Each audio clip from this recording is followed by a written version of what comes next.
ตาเอาไว้ได้สำคัญបំផុតនៅក្នុងជីវិតរបស់យើងម្នាក់ៗម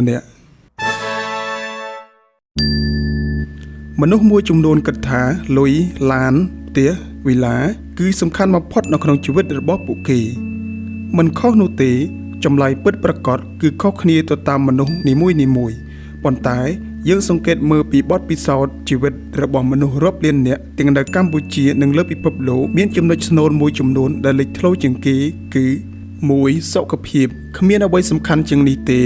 បើខ្លួនឈឺឬចិត្តមិនសុខទ្រព្យសម្បត្តិឋានៈឬសេចក្តីស្រឡាញ់ក៏មិនអាចធ្វើឲ្យយើងសប្បាយចិត្តបានដែរមនុស្សជាច្រើននៅពេលចាស់ឬឈឺធ្ងន់ទើបដឹងថាសុខភាពគឺជាទ្រព្យដ៏ពិតប្រាកដ2មនុស្សដែលយើងស្រឡាញ់នៅថ្ងៃចុងក្រោយនៃជីវិតមនុស្សភាគច្រើនមិនស្ដាយពីលុយឬការងារទេ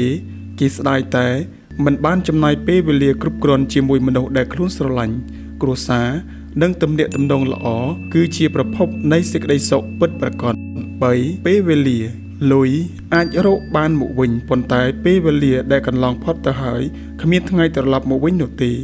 ការចំណាយពេលទៅលើអ្វីដែលមានន័យគឺជាគន្លឹះនៃជីវិតដែលមិនស្ដាយក្រោយ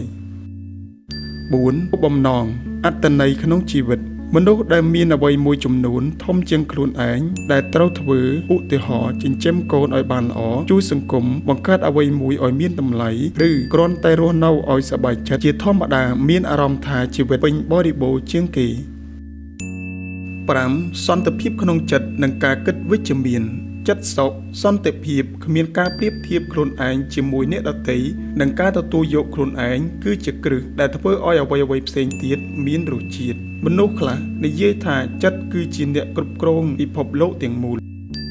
សរុបមកបើសួរខ្ញុំថាអ្វីសំខាន់បំផុតនៅក្នុងជីវិតខ្ញុំនឹងឆ្លើយថាសុខភាពមនុស្សដែលជាទីស្រឡាញ់ការរស់នៅប្រកបដោយអត្ថន័យនេះគឺជាស្នូលរបស់ផ្សេងទៀតលុយឋានៈរថយន្តផ្ទះគ្រាន់តែជាឧបករណ៍ដើម្បីជួយយើងឲ្យមាន3យ៉ាងនេះប៉ុណ្ណោះ